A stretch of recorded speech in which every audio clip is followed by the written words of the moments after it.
Salve pessoal, tudo bem? Então vamos dar início aí ao primeiro conteúdo da disciplina de Tecnologias em Automação. Esse tópico é a Indústria 4.0. Para dar início então, a gente vai falar um pouco do histórico da indústria. Vamos falar aí dos pilares que compõem essa Indústria 4.0. Quais impactos e mudanças estão relacionados a essa indústria? Por onde a gente começa a estudar esse conteúdo, por onde a gente começa a aplicar ele na prática, quando vocês começarem a carreira profissional de vocês.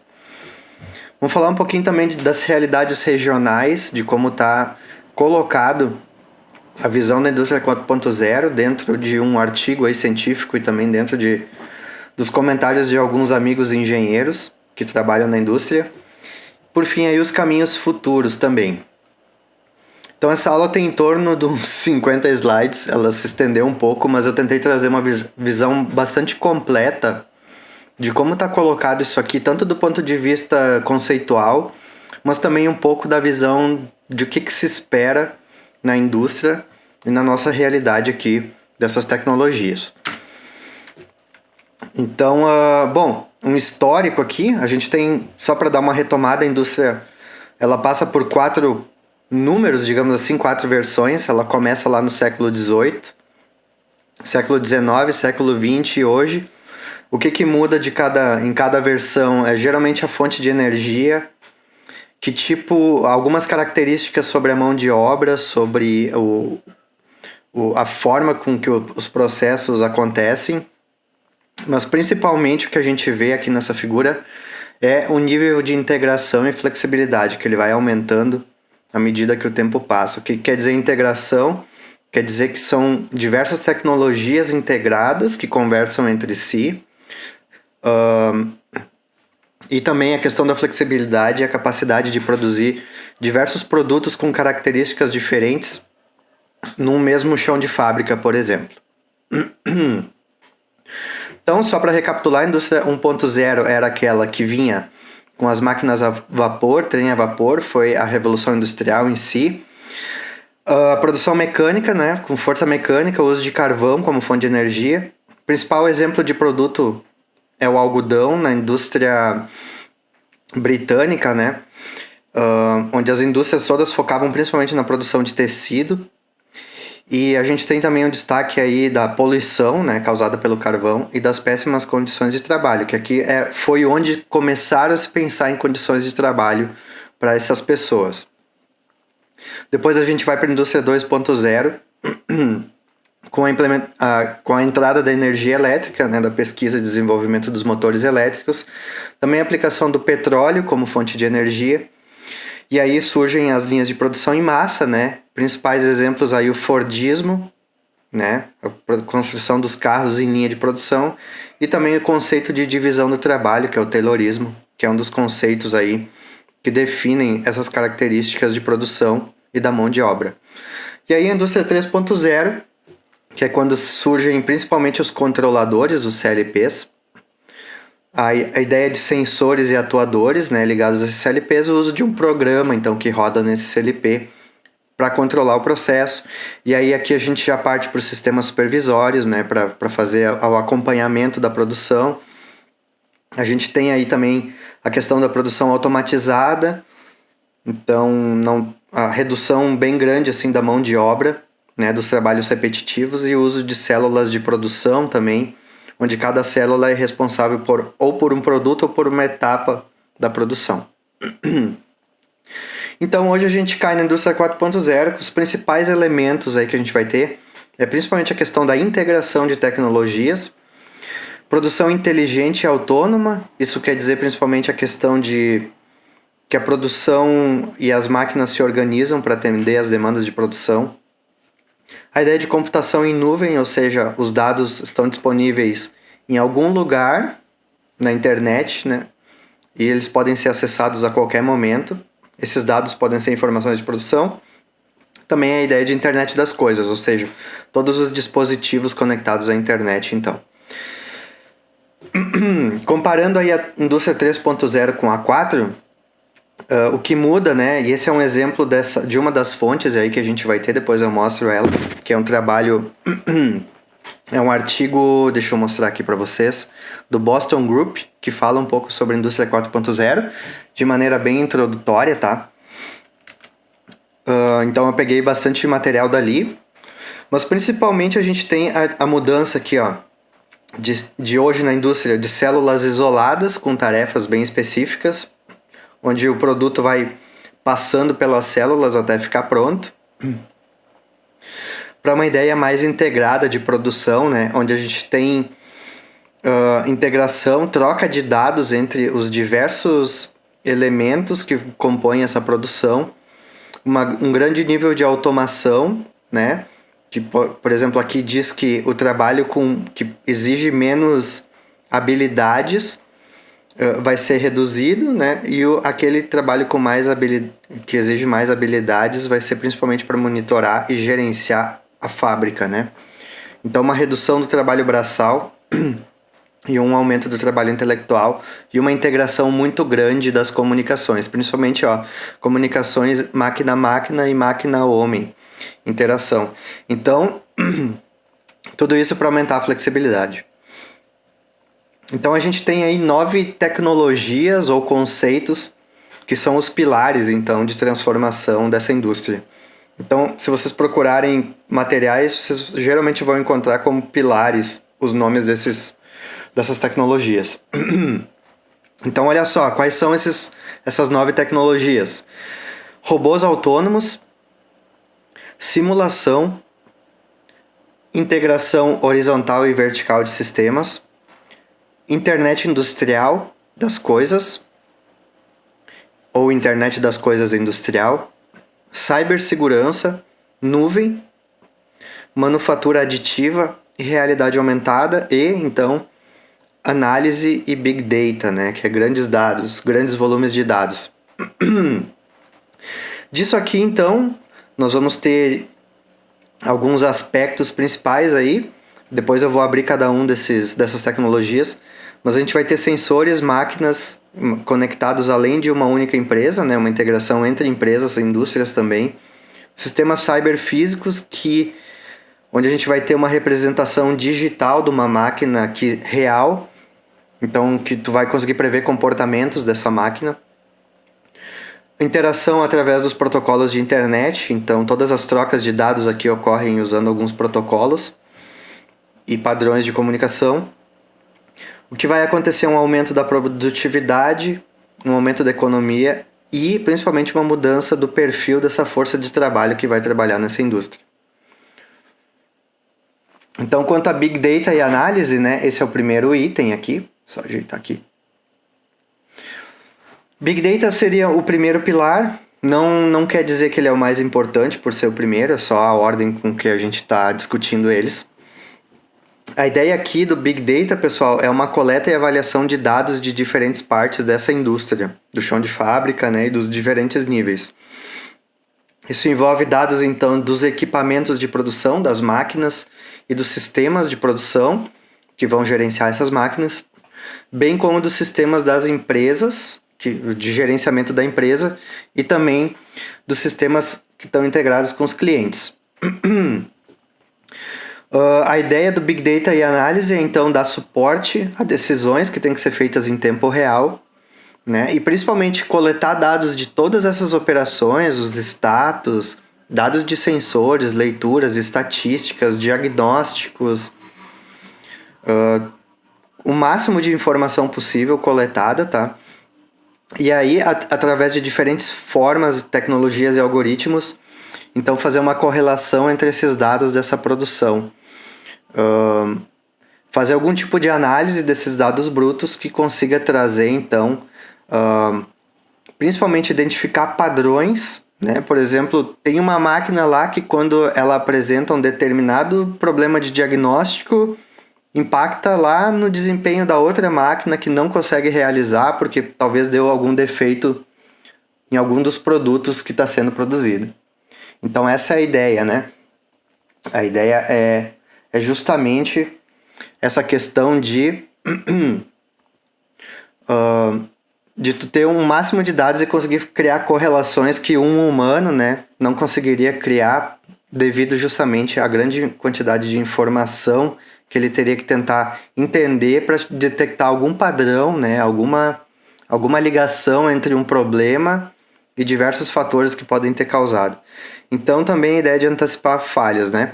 Isso aqui tem muito a ver com manufatura preditiva, então, perdão, manutenção preditiva, né? Que é a ideia então da gente ter sistemas de monitoramento que vão antecipar aí a falha de um motor, a falha de um rolamento, de alguma peça, né? Que vai ter que ser trocada para não parar toda a produção. Então aqui a gente tem um exemplo, olha só, pessoal, de um processo convencional em cinza, tá? Onde um determinado produto passa por diferentes processos, né? Chegando então ao produto acabado e o controle de qualidade. Se der algum defeito nesse produto aqui no processo C, ele vai ter que ser descartado. Se for no B, ele vai ter que ser descartado. No A, vai ter que ser descartado antes de ir para o próximo processo. Isso é o que acontece convencionalmente, ou quando chega no controle de qualidade, ele é descartado se tem algum problema. A ideia então é coletar diversos dados dessas leituras, por exemplo, como um exemplo de aplicação, e fazer então uma análise bruta desses dados para reconhecer possíveis padrões e aí, através de um reconhecimento de padrões, então antecipar um produto, descartar ele ou revisar ele antes de ele ir para o próximo processo. Então, ao invés de a gente correr todo o processo só lá no controle de qualidade, fazer o descarte ou aceitar ou não aceitar um produto, a gente poderia já descartar ele lá no processo A, porque através desse processo de análise de Big Data aqui, se chegou a um reconhecimento de um padrão que quando sai do processo A o produto com determinada medição de algum dado, né, alguma informação de temperatura, dependendo do produto, algum dado de temporizador, de diagnóstico que saiu aqui do processo A, já é possível prever que esse produto vai dar problema na sequência da sua produção e descartar ele. Então isso aqui é bastante valioso para evitar desperdícios, né? Um exemplo mais aprofundado aqui, eu vou dar esse exemplo mais aprofundado, mas depois para os outros pilares eu não vou aprofundar tanto, mas esse aqui é um bem interessante de se pensar, tá? Que é uma fabricante de placas de circuito impresso, ou de placas-mãe, por exemplo, de computador, né? Que ela tem que produzir aí a própria placa do circuito, fazer a inserção dos componentes, né, dos componentes que vão na superfície, depois a inserção dos componentes que precisam atravessar a placa, né, que geralmente isso é feito manualmente. Depois que é soldado, né, vai para uma parte de diagnóstico, onde todas as placas são testadas e medidas, né, um controle de qualidade, e depois vai para um produto final aqui. Então esse seria o processo tradicional, né, de produção. O que vai mudar aqui, pessoal, é que a gente vai incluir em todas essas etapas do processo uma série de medições, testes e instrumentação que vão servir, então, para a gente já poder antecipar possíveis problemas antes da gente chegar no descarte, né, ou no final do processo e ter que descartar essa placa. Então hoje como é que se faz isso com PCBs? A gente faz hoje usando série de ferramentas e mecanismos aqui, diagnósticos, né, onde a gente usa, por exemplo, multímetros ou outros tipos de instrumento que são projetados especificamente para cada placa, para fazer testes, né? Então tem uma série de... As PCBs, se vocês olharem, tem os pontos de teste, geralmente, onde essas agulhas elas são tocadas, né? Essa placa ela é alimentada em alguns setores dela, do circuito, para testar, então, se ela está funcionando adequadamente, né? Então, o que poderia se fazer aqui seria incluir outras medições de resistência, de corrente, de voltagem, fazer curvas, né? Coletar todos esses dados, né? Através dessa instrumentação toda, e aí usar esses dados coletados para fazer a análise, né? De todo o projeto, de todas as placas, para identificar correlações entre as placas que falharam e essas medições, né? E aí, para isso, a gente vai usar inteligência artificial, machine learning, técnicas de matemática e outras, né, que estariam dentro então do Big Data e a análise desses dados. O que se esperaria tirar disso é eventualmente descobrir um erro de projeto nessa placa, talvez uma trilha que precisa aumentar no projeto da PCB, talvez um componente aqui que está com uma dissipação muito grande de potência e precisa ser dimensionado diferente. Então tudo isso vai ser possível inferir. Claro que é um trabalho bem profundo dentro de um único projeto, se a gente vai pensar, mas com essas técnicas aqui se espera que a gente consiga identificar esses padrões e melhorar os projetos, né? Diminuir as falhas. Então, segundo pilar, pessoal, são os robôs autônomos, né? E aqui entram uma série de possíveis robôs e tecnologias que a gente pode usar. A ideia principal desses robôs é a flexibilidade deles, ou seja, eles se adaptarem a mudanças, se adaptarem a cada produto e também serem cooperativos, no sentido deles terem alguma capacidade de se comunicar entre si. Por exemplo, aqui nessa figura a gente pode ter um braço robótico e um AGV. Esse GV pode se comunicar com o braço robótico para identificar a posição, para dar algum status, para esse robô posicionar, né, uma caixa, um objeto dentro aqui desse AGV. Então, a ideia deles cooperarem, trocarem dados, né, em linhas maiores, esses robôs se ajudarem, evitarem, por exemplo, se dois robôs tiverem que passar no mesmo lugar, eles resolverem esse problema sem que um humano precise se envolver, né? Outro conceito principal dos robôs autônomos aqui é a facilidade de serem programados e ensinados. Então já existe aí uma tendência em surgir braços robóticos que têm uma facilidade muito grande de serem utilizados pelo ser humano. Não vai precisar ter um ser humano que tenha uma qualificação super específica em robôs de determinada marca, da Fanuc, da Kuka, que conheça bem a linguagem, o hardware. A ideia é ter esses braços que uma pessoa com pouquíssimo treinamento consiga usar em atividades corriqueiras aí do dia a dia. Então, por exemplo, uma pessoa que faz uma separação de componentes, ter ali um braço que ajude com algumas tarefas e que essa pessoa possa ensinar esse robô como ele tem que se comportar nesse ambiente. Então, a ideia de robótica amigável, né? A questão do comportamento humano, que aprendem como humanos, que interagem como humanos. Então, essa é a ideia dos robôs autônomos, tá?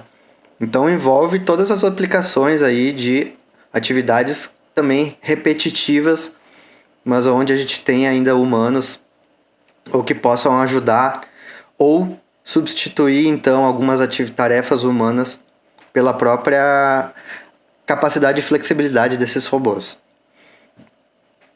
Outro pilar, então, pessoal, é a questão da simulação. Alguns desses pilares, inclusive, só para comentar, a gente vai ter aulas específicas sobre eles ou vai tentar aprofundar um pouco mais eles, né? Não todos, mas enfim, simulação, então, é a ideia da gente ter uma virtualização tanto das máquinas como da planta que a gente da planta fabril, da indústria, do processo, né? A gente tem modelos de todos esses equipamentos e dispositivos presentes. Primeiro, né, a gente pode ver a simulação também de um outro ponto de vista do planejamento. Então, qual é que é a ideia aqui? A gente fazer uma simulação de uma planta antes dela ser construída, antes de ser comprada as máquinas e tudo mais. Para quê? Para conseguir planejar esse layout para ele atender o melhor possível a produção, para exigir o mínimo de recursos, principalmente dinheiro e tempo, né? Tempo é um recurso muito importante se a gente vai pensar na produção. E também a questão do uso de recursos, necessidade de pessoas, né? A questão de velocidades, de prever, anteceder alguns problemas. Então a gente vai ter modelos aí de produtos, de máquinas e de humanos. Como é que seria, por exemplo, um modelo de uma máquina?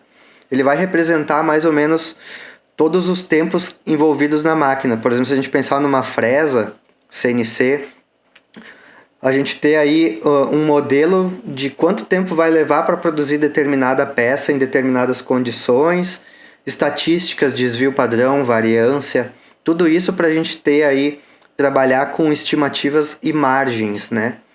Para ter uma certa precisão aí para a gente conseguir determinar uma certa precisão nessa simulação. Questão de humanos, né, também, né? Tem um humano que tem que se deslocar, se ele vai ter que fazer operações, quanto tempo ele leva, as variâncias, as medições estatísticas disso, né? porque todas essas estatísticas vão influenciar aí nos resultados dessa produção, e aí a gente consegue, dependendo dos posicionamentos, por exemplo, dos dispositivos das pessoas nesse chão de fábrica, otimizar isso aí. Outra coisa importante que a gente vai ter de modelos virtuais, pessoal, é usar dados da planta real em simulação. Ou seja, a gente pega dados do funcionamento real da planta, colhe estatísticas, faz medições e aí aplica isso na simulação para ver e anteceder alguns comportamentos e prever aí demandas, ver se vai precisar aumentar as horas de trabalho, né? Se vai ter que aumentar mais um turno para dar demanda de algum produto que está sendo produzido, né? Outra coisa muito importante que a simulação vai permitir é o teste e otimização dos ajustes dessas máquinas, né? A ideia aqui é a gente fazer testes com os produtos e otimizar a produção e reduzir os tempos de setup, que os tempos de setup são aqueles tempos que envolvem a parametrização das máquinas e tudo mais, né? Então tudo isso tem a ver com a simulação. E claro, essas estatísticas, pessoal, coletadas manualmente, ou o que vai acontecer muito e vocês vão perceber é que vocês vão estar lá programando um CLP que está automatizando uma máquina, e algumas das rotinas que vocês estão programando nesse CLP são as próprias medições e as estatísticas dos tempos envolvidos e tudo mais. Então por aí é um exemplo, né, de como isso no CLP já começa a influenciar. Vocês têm que começar a fazer medições de qualidade de tempos, principalmente, para poder alimentar essas simulações no futuro. Então é mais ou menos isso que eu tentei demonstrar nessa figura, né? A gente tem aqui a planta real, a planta física, e aqui a simulação, a representação dela. E o que a gente vai ter aqui então? Na planta real, os humanos, as máquinas, os produtos. A gente vai ter uma série de dados de sensores, tempos, falhas e alarmes que vão ser passados por uma planta simulada. Essa planta simulada tem diversos modelos então de humanos, de máquinas, da própria máquina, dos produtos. E aí a gente pode fazer extrapolação, né? Fazer testes, incluir outros dispositivos, alterar algum parâmetro, né? Alterar o programa, por exemplo, desse robô aqui, tentar otimizar esse programa, fazer testes, experimentar e aí devolver parâmetros e instruções otimizadas para a planta real, né? Então a gente consegue fazer essa otimização através da simulação. Coisa legal também que tem hoje são muitos softwares, né? No caso aqui deixei bem genérico, mas softwares onde a gente vai desenhar o chão de fábrica ou vai fazer uma representação dele, física, né? Alguns desses sistemas vão apresentar modelos em 3D. A gente vai poder descrever as características de cada elemento do processo, simular funcionamento, tirar medições estatísticas, né? E verificar a questão da utilização. Então é uma dos conteúdos que o Rodrigo vai trabalhar com vocês também. E aí também a questão dos Cyber Twins, né, que é um conceito que vai ser discutido aí, que é o sistema cyberfísicos, que é justamente isso, pessoal. A gente tem as máquinas, né, e através aí da troca de dados entre elas e de modelos virtuais, a gente tem um sistema cyberphysical, então, que envolve um sistema cibernético, virtual, e um sistema físico, pelo qual, então, a gente vai conseguir fazer essas simulações e otimizações, tá? Então entra a IoT aqui na questão da habilidade de se comunicar dessas máquinas e trocar dados. Outro pilar, pessoal, é a integração vertical e horizontal do chão de fábrica, das indústrias e das empresas, tá? O que quer dizer isso? Aqui a gente tem a clássica pirâmide da automação, tá? Só para dar uma recapitulada rápida, são 5 níveis mais ou menos definidos. Lá no chão de fábrica, pessoal, que é o nível 1 de baixo, a gente vai ter sensores, botões, atuadores, dispositivos de entradas e saídas, tá? Que vão estar em contato direto com o produto ou com o processo que está sendo controlado. E vão interferir, né, diretamente no processo. Depois eu falo das tecnologias de comunicação aqui. Aí no nível 2, a gente tem o nível de controle, onde a gente vai ter os CLPs, vai ter alguns circuitos, alguns painéis elétricos, quadros de comando, que vão fazer o controle, então, dessas entradas e saídas aqui do processo, do nível de chão de fábrica. Então a gente vai ter aqui os CLPs, computadores, CNCs, Aqui, em geral, a gente vai ter programas rodando que controlam o processo, né? Que é isso aqui. Depois, no nível 3, a gente tem o nível de supervisão, que o conceito dele é, ele está interligado com os CLPs ou com os dispositivos, e a gente vai ter aí a supervisão do processo, né? Vai ter aí as interfaces, as telas de supervisão, vai fazer coleta dos dados, né? Integração com banco de dados aqui, onde a gente vai armazenar os dados do processo, os diagnósticos, os alarmes que vieram aí dos CLPs. A gente também vai fazer o controle da ativação desses processos que estão abaixo aqui, né? No nível 4 a gente tem o nível de planejamento, MES, né? Que vai envolver principalmente em termos de dispositivos aí os PCs, impressoras e os softwares que vão planejar a produção, né? O planejamento de produção e manutenção também, que vão se comunicar e vão pegar esses dados dos bancos de dados e das coletas aqui para fazer esses planejamentos. E lá no nível 5 a gente tem o RP, né? O nível de gerência, onde a gente também vai ter os softwares, impressoras, PCs aqui e administração geral da empresa.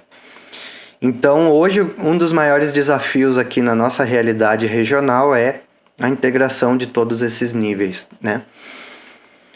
E aí, como é que funciona hoje essa integração, pessoal?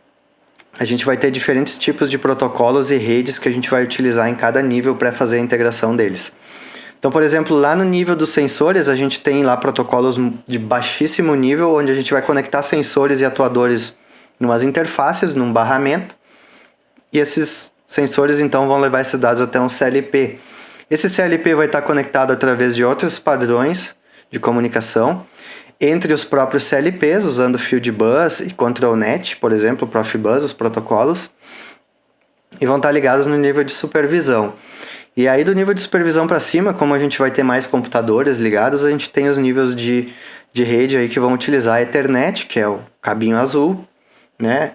O Wi-Fi, e a gente vai ter protocolos como TCP e IP aí que vão ser usados para isso, tá?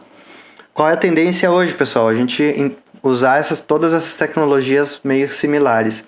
Então hoje a gente está descendo aqui nessa cadeia com esses padrões Ethernet, TCP e IP, até o nível dos sensores. Então, a internet das coisas tá levando para esse lado, onde a gente tenha os próprios dispositivos, sensores e atuadores ligados numa mesma, digamos, rede, com todos esses outros elementos usando mesmos protocolos e tecnologias.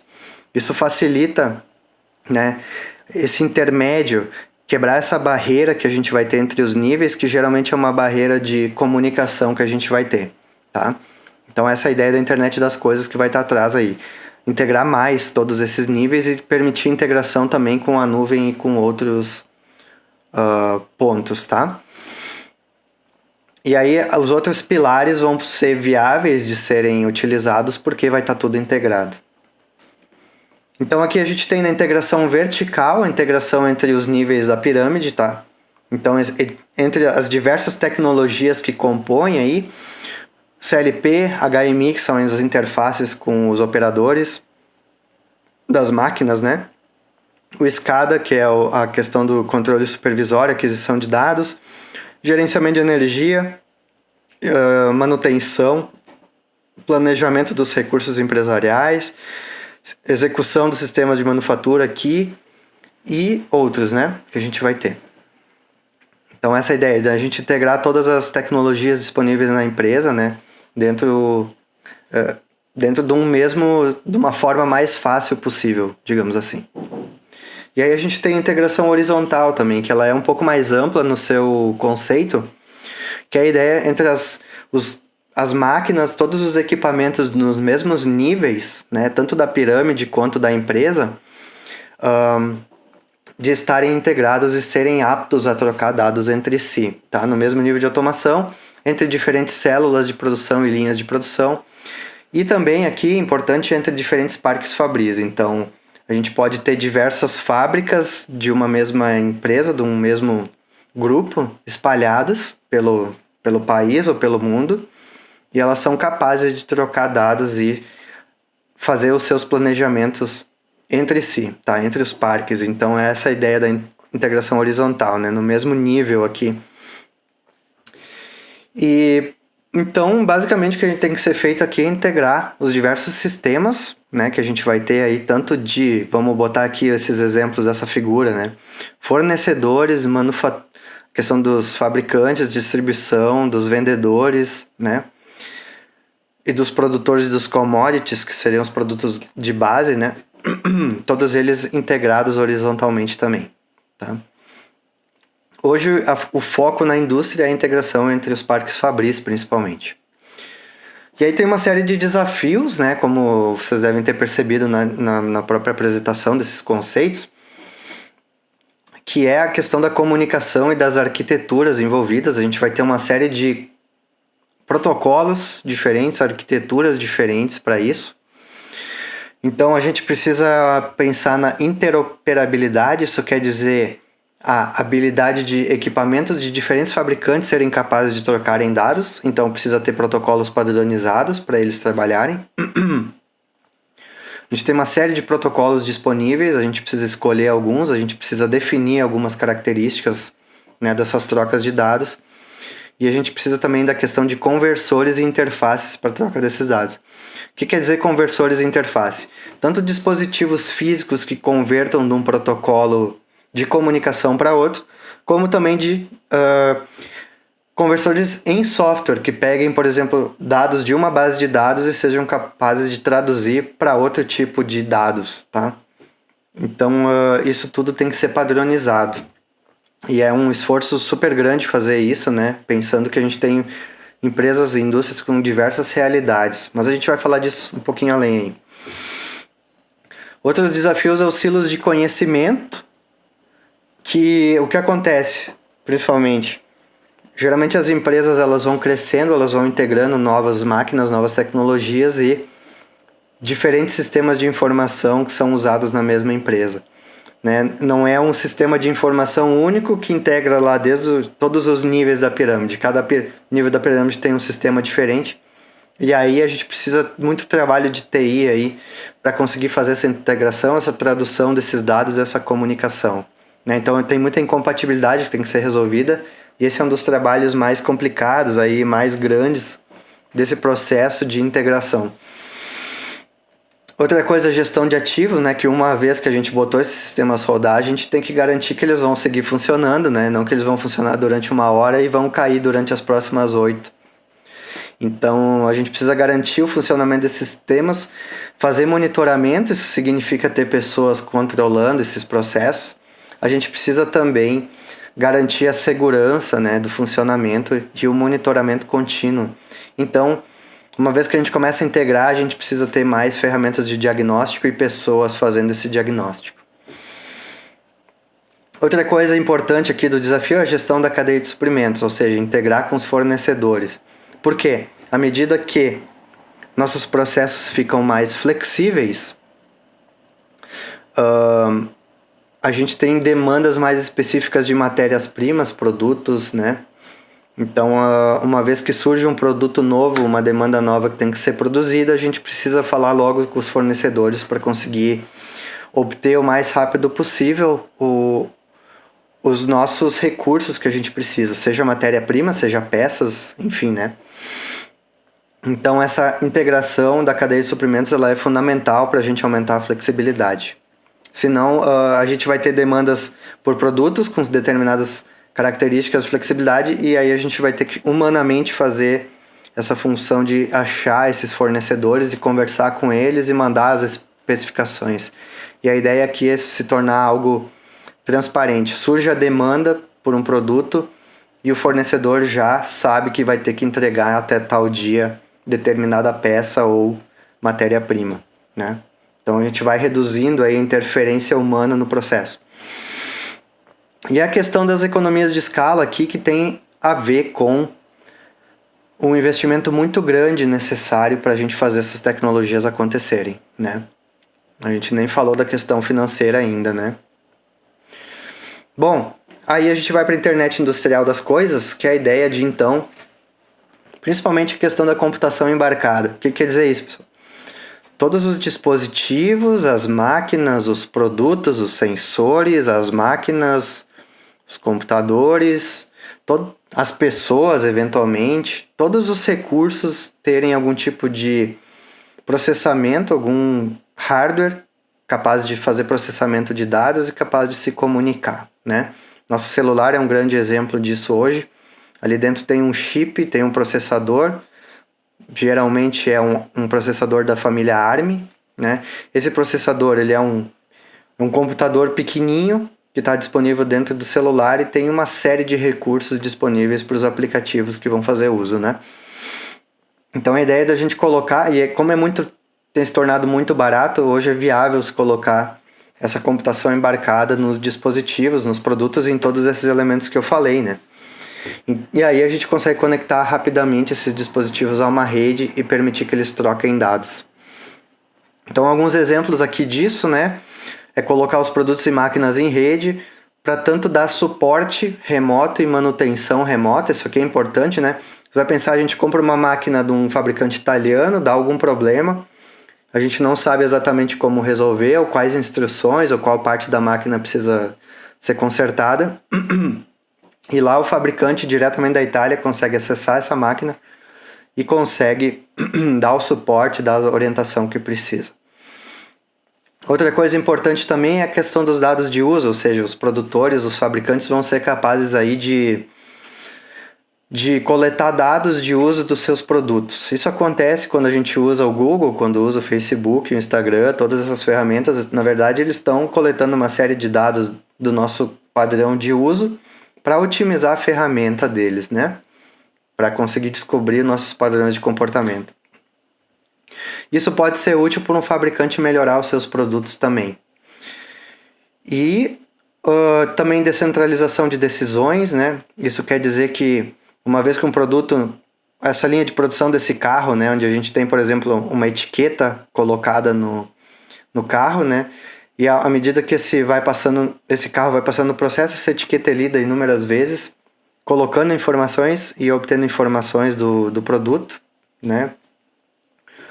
E então a descentralização de decisões é para permitir, por exemplo, que um robô, um braço robótico ou uma pessoa, ao ver esse produto, tome uma decisão na hora de como vai se comportar durante o processo produtivo.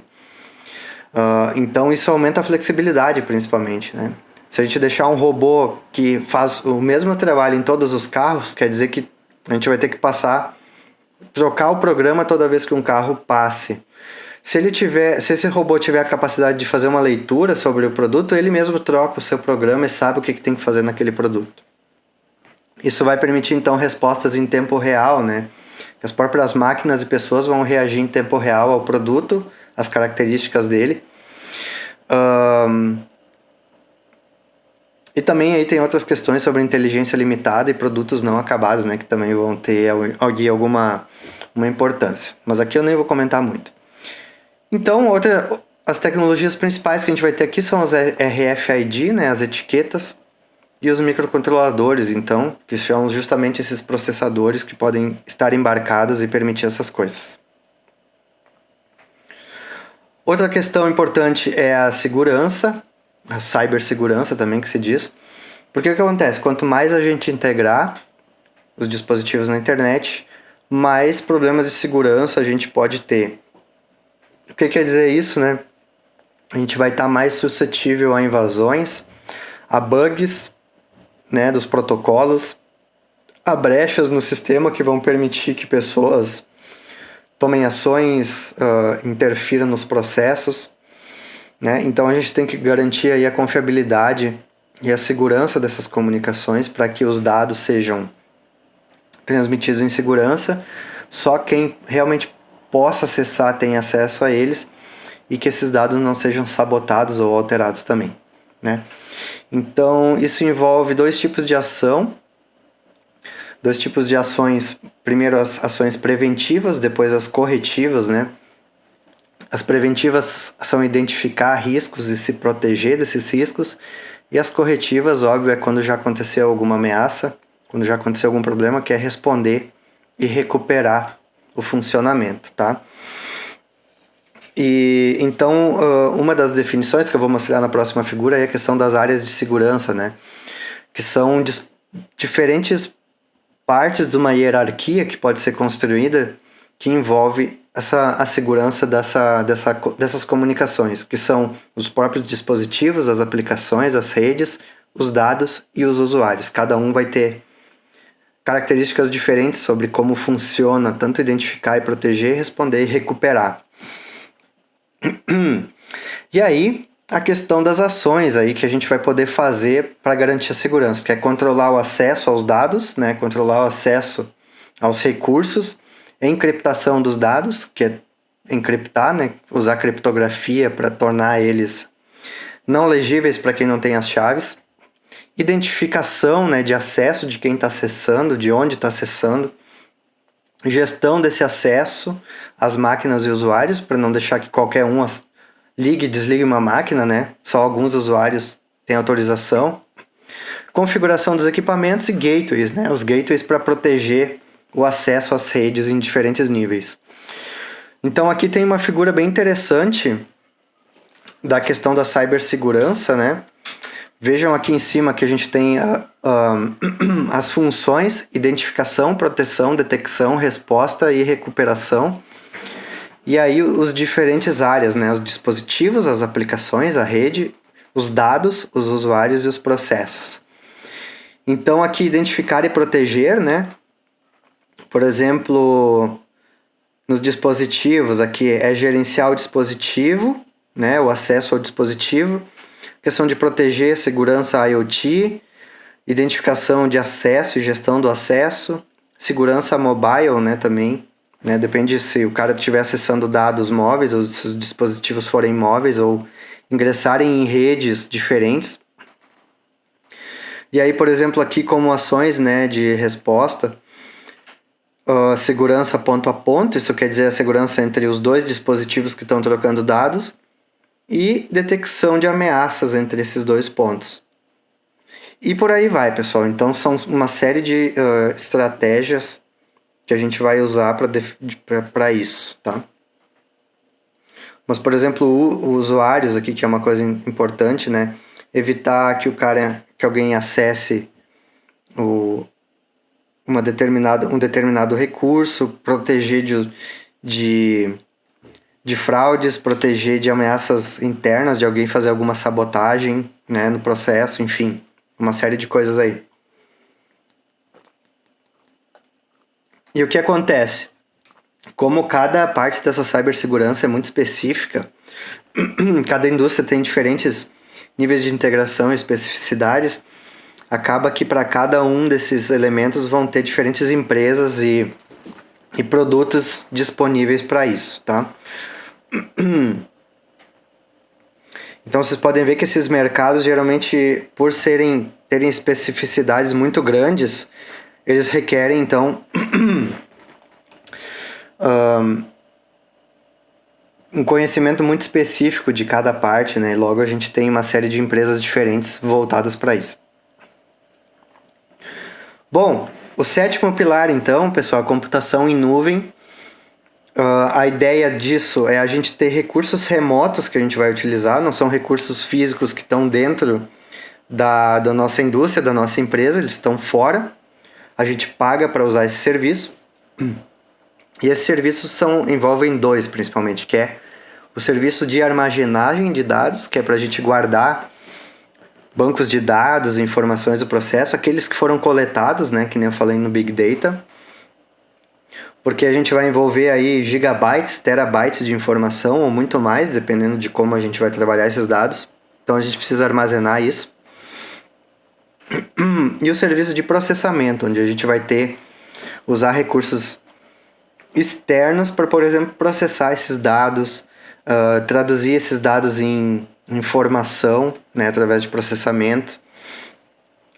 Usar serviços aqui, daí a gente mostra aqui, né, tipos de recursos que a nuvem vai disponibilizar, aplicação, que seria conteúdo, ferramentas de colaboração, agenda, vídeo, conferência, mensagem, comunicação, dados financeiros, planilhas, recursos de plataforma, que é a questão de identidade, de login, de segurança, motores de execução, que são ferramentas para rodar aplicativos e programas, armazenamento de objetos, que é relacionado com programas ou dados, filas de processamento, né, onde a gente pode ter uma série de arquivos ou serviços que têm que ser processados ou dados que têm que ser processados, as próprias bases de dados aqui para acessar as informações e o nível de infraestrutura, né, que seria os recursos de computação, os processadores, recursos de armazenamento, discos rígidos, recursos de rede para comunicação. Então isso aqui é uma coisa que seria transparente ao usuário, que vai acessar usando diferentes equipamentos, né? Computadores, notebooks, celulares. Então a nuvem ela tenta fornecer isso. Grande exemplo hoje de nuvem pode ser o Google, né? Que ele dispõe em algum lugar no mundo, ele tem lá esses discos rígidos, esses computadores, essas redes. Ele guarda lá nossas fotos, nossos e-mails, todos esses dados. E ele fornece uma série de aplicações pelas quais a gente pode acessar esses dados e processar esses dados também, né? Então uma indústria vai contratar esses serviços, principalmente para não ter que investir em grandes servidores e grandes equipamentos para fazer os processamentos. Às vezes vai ser muito mais barato processar externamente e também armazenar externo, porque daí a gente tira um problema de segurança, um problema de infraestrutura interno, que é cuidar disso aqui, garantir que a gente não vai perder, e deixa essa responsabilidade para quem cuida dessa nuvem, né, e para quem armazena esses dados na nuvem. E aí o que acontece, pessoal? Eventualmente em algumas aplicações mais complexas, onde a gente vai precisar de muito processamento de CPUs e GPUs, CPU é o processador do computador, GPU é o processador da placa de vídeo. Ele também é muito usado em aplicações aí de inteligência artificial devido à sua arquitetura, né? Então a gente deixa todos esses recursos que são complexos dentro da nuvem e a gente só utiliza esses serviços, né? Uma forma de facilitar o nosso trabalho. E simular remotamente também algumas aplicações. Então a nuvem ela traz uma série de vantagens, né? Facilitar o compartilhamento de dados e arquivos entre as pessoas. A questão dos softwares. Também a gente pode contratar, né, um software, por exemplo, Office, um pacote, para todos os nossos usuários, né, para todas as pessoas que precisam utilizar dentro da empresa. E esse software é acessado remotamente. Ele está instalado num servidor externo. Isso vai permitir que a gente acesse pelo navegador, por exemplo, e isso permite, então, que a gente fique independente dos sistemas operacionais e hardwares que a gente está usando para fazer o nosso trabalho, né? E também isso reduz alguns custos relacionados aí. Questão de atualizações automáticas, né? A gente vai estar sempre usando as últimas versões, então isso também é interessante. A questão da infraestrutura que eu falei, né? Então a gente não precisa ter servidores, máquinas internas, isso está tudo externo. A gente vai ter um consumo bem menor de energia e de espaço físico na empresa, que tem que ser avaliado também. E as desvantagens, pessoal, é que a gente depende do acesso constante à internet, que às vezes pode ficar fora, né?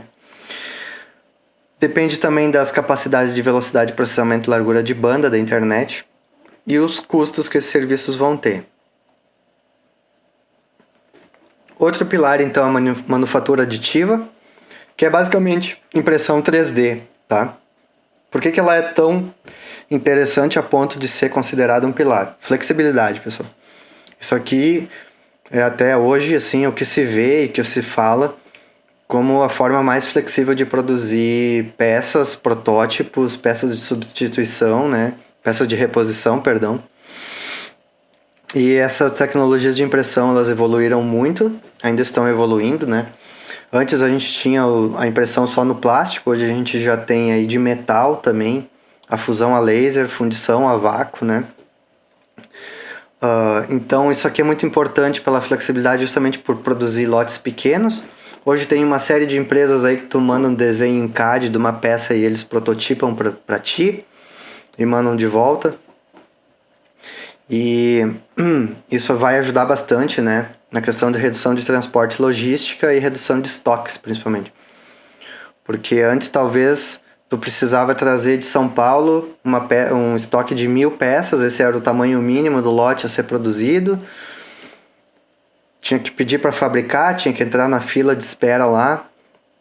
tu tinha que comprar no mínimo 1.000, então tu ia ter que deixar estocado, mesmo que tu só precisasse 10. Tu ia ter que pagar pelo frete de tudo isso, né? E hoje tu pode, na tua própria cidade, pode ter um fabricante, um fornecedor, que pode fazer lá 5 peças que surgiram sobre demanda para ti, tá? E o mais legal hoje é que a gente está chegando aí num nível onde a gente consegue produzir peças de metal, que eu acho sensacional, assim, para questão de reposição, né, e manutenção. A gente pode entrar em contato com o fabricante, ele fornece lá o desenho da peça e a gente manda fabricar sob demanda. Ou pode mexer até nesse modelo também. E por fim, aí, o último pilar é a questão da realidade aumentada, né? Que é o uso de ferramentas, principalmente óculos e tablets, que a gente vai conseguir apontar, por exemplo, para uma máquina, para um dispositivo e obter informações sobre ele. Isso é bastante interessante se a gente pensa do ponto de vista da manutenção, porque, por exemplo, uma máquina pode necessitar de manutenção e, ao mesmo tempo, ao invés da pessoa ter que ter todo um conhecimento de como fazer a manutenção específica para aquele problema, o próprio fornecedor da máquina ele já pode fornecer de antemão alguns procedimentos de manutenção padrão, né, em forma visual, de áudio e texto também junto, que vão facilitar aí para a pessoa que está fazendo a manutenção, fazer essa manutenção passo a passo, né? Isso ajuda muito. É quase que nem montar e desmontar um Lego usando as instruções, né? Então isso ajuda. Outra questão também é a questão de identificar problemas do processo, né? Tu aponta para uma máquina e tu pode ver eventuais problemas que algum sensor está identificando na máquina, né?